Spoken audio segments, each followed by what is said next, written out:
Hola, buenas tardes a todos. Como veis, estoy en casa y nada, vamos a hacer un vídeo con algunas cosas que tenía ganas de comentar. Sobre el acuerdo, el Real Decreto que se publicó del reglamento para acceso a los coeficientes reductores, para que nos declaren profesión peligrosa, técnica, insalubre y tal. Como sabéis, esto es un reglamento que modifica el acceso que estaba previsto en el decreto del 2011 y bueno, que en teoría facilita un poco más las cosas y esclarece un poco más los pasos a seguir, ¿verdad? En principio, comisiones obreras, UGT y los empresarios pues ya están convocados para hacer la petición que tenían pendiente ya desde el mes de noviembre del año pasado. Ya UGT ya no tiene excusas, además ha sacado una nota pues alegrándose de que este tema se sacara adelante. Pero ahora nos encontramos con un sindicato, en concreto el sindicato CGT. El sindicato CGT pues anuncia un recurso en el Tribunal Constitucional contra este reglamento, no parece ser, o en el Tribunal Supremo, no lo recuerdo muy bien. El caso es que estos irresponsables, porque es una total irresponsabilidad, al igual que lo que hizo UGT, exactamente igual. Yo ya dije que UGT debería de disolver la sección de transportes, si tuviera un mínimo de vergüenza, porque todavía no han pedido disculpas. Pues ahora el sindicato CGT pues hace lo mismo que UGT. Es decir, yo la tengo más grande que nadie y como ellos se creen los campeones de todo, ¿qué es lo que pasa con estos sindicatos muchas veces minoritarios? Que se creen que son los adalides de todo, los que tienen el derecho a todo y los que creen que tienen más derecho que los demás o que están por encima de todo el mundo. Que moralmente son los más capacitados, cuando esto lo único que demuestra es una radicalidad y una falta de acercamiento a la realidad total y absoluta, y donde ponen una serie de principios ideológicos por encima del sentido común. El sentido común dice, mira, lo que necesitamos ahora es tramitar esto, que esto vaya adelante y punto. Pero además con unas excusas peregrinas y absolutamente intolerables, ¿no? Y es simplemente porque ellos no salen en la foto. Yo no estoy de acuerdo con que ellos no salgan en la foto. Deberían de salir porque llevan luchando este tema desde hace años, ¿no? Pero es que los demás también, a su manera.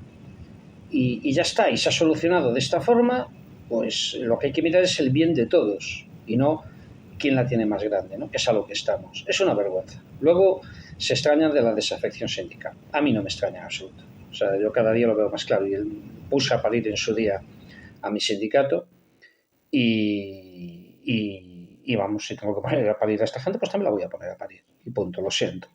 Yo no me caso con nadie ni me vendo con nadie. Es de sentido común. Aprueban una cosa que es beneficiosa para todo el mundo y lo que tenemos que hacer es apoyarla. Estar vigilantes, sí. Estar atentos, sí. Estar encima, sí.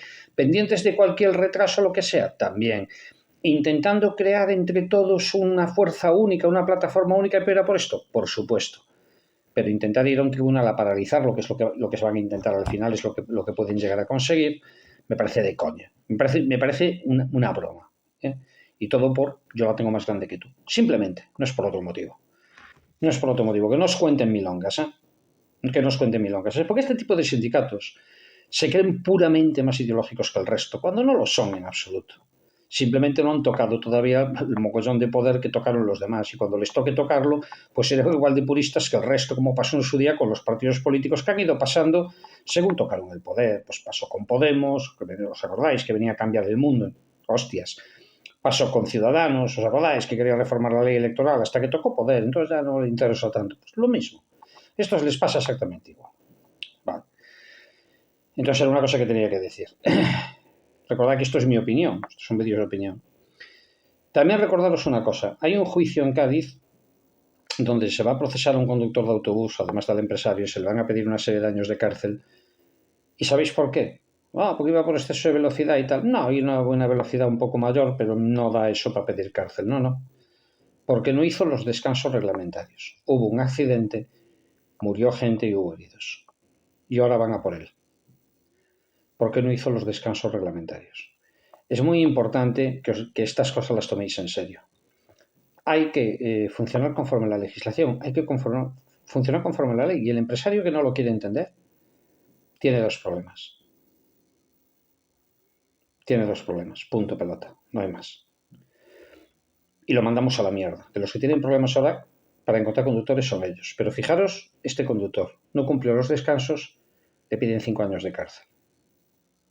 El autobús estaba con los frenos jodidos. El autobús estaba con los frenos mal, ¿no? Según la Guardia Civil. Claro, Ahí tiene responsabilidad el dueño también, pero también el conductor, que no debe de hacerse cargo de un vehículo si no está en condiciones. En fin, no me cansaré nunca de repetirlo, no hagáis el cernícalo. Más cosas que tenemos que tocar. Muchos habréis oído la noticia esta de un conductor que paró por 45 minutos, que resulta que no. Vale, el motivo, ya lo dije en otro vídeo, el motivo no fue ese. El motivo fue la desobediencia continuada, negarse a coger un teléfono que además es de la empresa en horario de trabajo, lo especifica claramente la sentencia, en horario de trabajo. Dejar el vehículo mal aparcado con las llaves puestas. En fin, hubo expedientes previos. A ver, esto es lo que dice la sentencia. ¿De acuerdo? Me diréis, pues que hay que oír al conductor. El conductor ya lo escuchó su señoría y su abogado. No fue por los 45 minutos. Eso fue el titular, vuelvo a repetir, fue el titular que salió en la prensa, que es un titular muy escandaloso y que vende muy bien. Por otro lado, tenemos también en Murcia una nota que sacó La Opinión de Murcia. Yo he intentado hablar con el periodista que sacó esa nota en La Opinión de Murcia, en el diario La Opinión de Murcia, que han vuelto a demostrar lo de siempre, que los plumillas de este país, desde estos periodistas estrellas como el baboso de Alsina hasta el subnormal de Jiménez de los Santos, pasando por todo el resto de plumillas de todos los colores y condición y medios de comunicación, son unos putos miserables y unos putos vendidos. He intentado contactar con este periodista que publica una nota de prensa del señor Pérez Carro y compañía diciendo que, bueno, es que no hay conductores, el mundo es muy malo, la gente no quiere trabajar, bla, bla, bla, bla. Entonces nosotros quise contactar con ellos para explicarle, mira, hay otra versión de esta situación y más en el caso concreto de Murcia. Pues estoy esperando a que el plumilla de turno llame, porque claro, sus jefes le habrán dado órdenes de nada de decir verdades. Aquí estamos para mentir, para tergiversar la verdad y para inventarnos lo que haya que inventar y para escuchar solamente a una de las partes. Eso del deber de información que os enseñaron en la facultad, eso lo vamos olvidando, ¿vale? Y lo vamos dejando ahí aparcado. Ya si mañana hay una huelga de conductores asalariados y vemos que hay sangre, entonces ya nos interesará recibirlos. Ojalá pasara, porque si yo voy a algún programa, lo primero que les voy a llamar es de hijos de puta y de ahí para arriba. Y sin cortarme ni media, y si quieren que me echen del plato. De hecho, al Alsina se lo dije, que era un muerto de hambre. Por supuesto, me colgó, pero se lo dije. Por lo menos se quedó con eso. En cuanto a más cosas que oigo por ahí. Hoy escuchamos un vídeo que no podéis evitarlo, ¿no? Del personaje este, ¿cómo se llama la rata esta miserable? El Mario Cosma, ¿no? El personaje este que hay que echar la raticidad. Y lleva un personajillo, un CEO de una empresa donde hay un fondo de inversión que es Ventura Capital. Habría que investigar de dónde salen los fondos de inversión de este tipo de Ventura Capital, ¿no? A lo mejor nos sorprenderíamos de dónde vienen, cómo se genera ese dinero. A lo mejor no. En fin, sería curioso investigarlos, ¿no? Y viene un personaje que es el CEO de una empresa que es Orbeten o no sé qué, y te suelta sin cortarse ni un pelo que ellos, que prestan servicios a empresas de transporte y que además dan asesoramiento a esas empresas, les consiguen personal, les consiguen conductores, pero también financiación sin que aparezcan en el CIRBE, eso ya os da una pista, sin que aparezcan en el CIRBE y sin largos trámites, ¿no? ¿De dónde vendrá ese dinerito? ¿De dónde vendrá? ¿Vosotros qué creéis? Bueno, pues este personaje no se le ocurre otra cosa mejor que decir que ellos tienen una lista negra de conductores problemáticos. ¿Qué será un conductor problemático? El que reclama sus derechos. El que dice, yo no te hago horas, amigo, ya está bien. Si quieres que trabaje de noche, correcto, pero mira, si trabajo de noche todos los días son 8 horas de trabajo efectivo. Si solamente es ocasional son 10. Y a mí me pagas todas las horas que trabajo porque tengo esa manía yo, de que yo si trabajo cobro. Tengo esa puta manía. Pero no, para ellos un conductor bueno es el que trabaja sin pedir nada.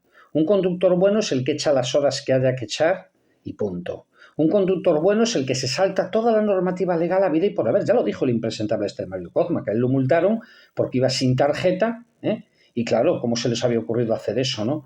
Vamos, lo lógico hubiera sido que le hubieran quitado la tarjeta de transporte, lo que es la licencia de actividad, la licencia de operador, habérsela quitado y haber quitado a este tío del medio, que es lo mejor que pueden hacer. Es curioso lo que tenemos, bueno, por supuesto el fulano este que dijo esta gilipollez, esto ya está en manos todo de un letrado, vamos a mirar si hay opciones legales de denunciarlo, porque hay, en fin, ahí hay cosas que creo que son perfectamente denunciables y vamos a ir a por él. Lo mismo que por el Mario Cosma está denunciado en inspección de trabajo, está denunciado en transportes y se va a ir a por él. Y vamos a hacer todo lo posible por hundirlo. ¿Por qué? Bueno, todo lo posible no. Solo se le va a hundir si lo que ha hecho es ilegal. Si está haciendo cosas ilegales, va a tener responsabilidades y va a tener problemas. Si lo está haciendo todo bien, perfecto, no va a tener ningún problema. Si lo está haciendo todo mal, vamos a ir a por él. Y se acabó. En cuanto a gente que anda por ahí suelta, no es que es curioso, ¿no? Todos estos, los Mario, Cosma y todo este tipo de gentuza, que ahora nos vienen y nos dicen que si ellos, lo único que les interesa, hay un rumano también por ahí diciendo, creo que rumano, ¿no? Que lo único que le interesa es lo que le entra en la cuenta, ¿no? Que él lo de la cotización le da igual, porque él no se piensa poner enfermo, porque él es Dios, él es adivino, ¿no sabes? Él sabe lo que le va a pasar mañana, él sabe si mañana le va a dar un mareo, si le va a dar un infarto, si se va a caer del camión y se va a romper una pierna, o si va andando por la calle o anda en bici, si es que anda en bici y se rompe la cabeza, ¿no? Eso él, claro, él es adivino y él sabe que nada de eso le va a pasar. Pero lo curioso es cómo nos hacen los números trampa, ¿no? Que nos viene el tío y nos dice que no le interesa la cotización porque hoy todos los conductores ganan 3.000 euros. Según él, todos los conductores ganan 3.000 euros. Vale. Esto no es cierto, ¿no? Porque no hay nadie que gane en salario ese dinero. En salario no, porque los convenios están ahí. Por tanto, en salario no hay nadie que gane ese dinero. Se gana con complementos, con cosas como son las dietas. Pero vuelvo a repetir, las dietas no son parte del salario y no podemos caer en la trampa de considerar las dietas como parte del salario. De hecho, los empresarios no pagan un duro por las dietas. O sea, no pagan impuestos, no pagan tributos, no pagan nada por las dietas. De hecho, se les graban como gasto. Pero vale.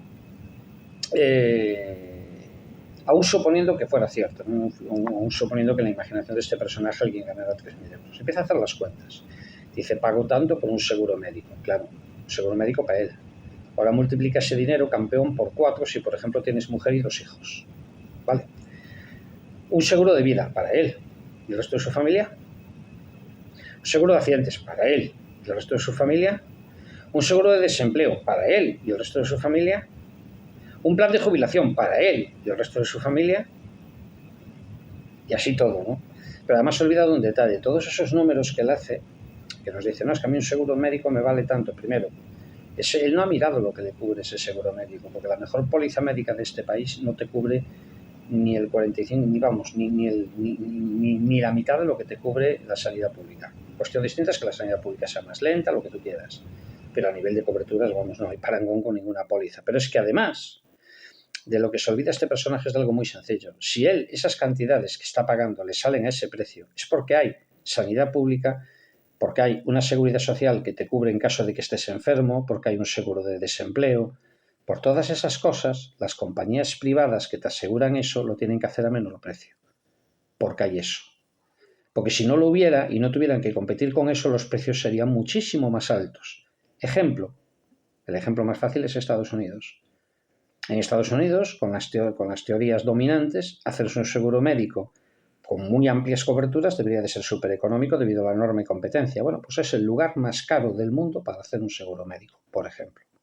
Es el lugar donde más dinero tienes que poner para tener un plan de pensiones, que además no lo tienes asegurado, porque cuando pones dinero en un plan de pensiones privado, lo que lo estás poniendo es en un fondo de inversión, y ese fondo de inversión hace inversiones. Y si esas inversiones salen mal, tú te quedas sin un duro. Vale, que eso es lo que no te explican. Y hay mucha gente en Estados Unidos, como hubo mucha gente en Chile, o como hubo gente en Perú, donde tuvieron que liquidar las llamadas AFP, que se quedó sin pensión. Vale, por estas historias. Pero este chico, que es un chavalito, que todavía no ha vivido la vida, todavía no se ha enterado. Sin embargo, yo no conozco a nadie que no cobre una pensión pública. Y para información de este personaje, las pensiones públicas españolas están entre las más altas del mundo, las públicas. Cuestión distinto es sumar la pública y la privada, que en muchos países hay ambos sistemas, se compatibilizan ambos sistemas. En España tenemos una pensión pública, que está entre las más altas del mundo. Lo mismo no lo digo yo, lo dice el OCDE, lo dice el Fondo Monetario Internacional, lo dice el Banco Mundial, lo dice la Comisión Europea, lo dice todos. Están entre las más altas. En función a lo que cotizas, obviamente. O sea, está más alto el porcentaje que te dan en función a lo que tú vas cotizando. Vale. Esta irresponsabilidad, porque es una completa, además de una insolidaridad, que es otra cuestión, esta completa irresponsabilidad de esta gente, además no deja de ser paradójica cuando resulta que esto te lo encuentras en gente que viene de otro país, que huye de otro país al nuestro. Y viene aquí y nos dice que nosotros somos los que lo hacemos mal y que él es un genio, él es un crack, como si eso nunca se lo hubiera ocurrido antes. Mirad, en 1933, uno de los países más pobres de Europa era Suecia. Y en ese momento llegan los socialistas que escapaban del comité, escapaban de la caza que hacían los comunistas rusos de los socialistas. Los mataban, los socialistas los mataban, ¿vale? Entonces los perseguían. Bien. Y se establecen en Suecia, fundan el Partido Socialdemócrata Sueco, y ese partido empieza a gobernar en 1933 y se mantiene en el poder ininterrumpidamente hasta 1972 y consigue el país más desarrollado del mundo, de mayor bienestar del mundo, y que da la envidia de todo Dios. ¿Vosotros os imagináis un españolito de los años 60 llegándole a los suecos y diciéndole a los suecos que son unos inútiles porque pagan muchos impuestos, que qué es eso de la sanidad pública, qué es eso de las pensiones públicas, que todo eso tiene que desaparecer, que ya él se encarga de cubrirse lo suyo? Bueno, pues eso es lo que estamos viviendo nosotros aquí ahora. Nos están llegando de países completamente arruinados, que los han arruinado ellos, países donde en algún caso han surgido dictaduras, como es el caso de Venezuela o como es el caso de Cuba, por la situación en la que estaba el país, por mucho que ellos se empeñen, porque no llega un dictador al poder si el país está de puta madre, o sea, no llega un dictador comunista al poder si el país está de puta madre, llega porque el país está de puta pena. Lo que pasa es que ellos no se enteran, y como no se enteran, no se dan cuenta de lo que pasa, no se dan cuenta de que en Venezuela hay un 60% de pobreza, por ejemplo. Y si se lo dices ahora a alguno, ¡guau!, se te sube por las paredes. Pero es que esa era la realidad, esa era la realidad de aquellos países. Entonces no deja de ser curioso, ¿no? Porque en aquellos países había una periodista que decía que se construían country clubs, que son urbanizaciones de lujo, urbanizaciones de puta madre, rodeadas de muros, ¿eh? Y como decía ya, los muros no son para protegerte de la delincuencia, no, los muros son para protegerte de la pobreza que crean los que viven detrás de esos muros. Pues esta gente, que es la que está escapando de todos esos países, tanto del este de Europa como de América Latina, ahora llegan aquí y nos dicen a nosotros qué tenemos que hacer. Y, o sea, es que es acojonante, ¿no? O sea, tú estás escapando de un sistema que ha fracasado y llegas aquí y nos dices a los demás que si pagamos muchos impuestos o que si pagamos menos impuestos. Tío, cállate la boca y aprende. Cállate la boca y aprende, como hicimos los españoles cuando emigrábamos a Alemania, o a Suiza, o a Francia, o a Bélgica, que venían aquí y lo que querían era que su país fuera como Francia, como Bélgica, como Suiza, como Alemania, como Suecia o como Reino Unido. No como Perú, no como Argentina, no como Uruguay, no como México o como El Salvador. Con total respeto a estos países, que yo les deseo lo mejor del mundo, ¿vale? Pero que ya está bien. Que nos estén sacando estos vídeos gente de nuestra profesión diciendo las tonterías que dicen es para hacernoslo pensar, porque ya está bien, ya uno se cansa y llega un momento que al final tiene que hacer este tipo de salidas que parecen xenófobas cuando no lo son en absoluto, cualquiera que me conoce lo sabe, pero es que ya está bien, hay que tener un poquito de respeto por el país que te está acogiendo, vengas de donde vengas, y chico, aprende, respeta e intégrate. Un consejito, ¿vale? Porque es que al final vais a conseguir que aquí termine llegando un tram de la vida y va a ser culpa exclusivamente vuestra. Venga, un saludo a todos y a cuidaros.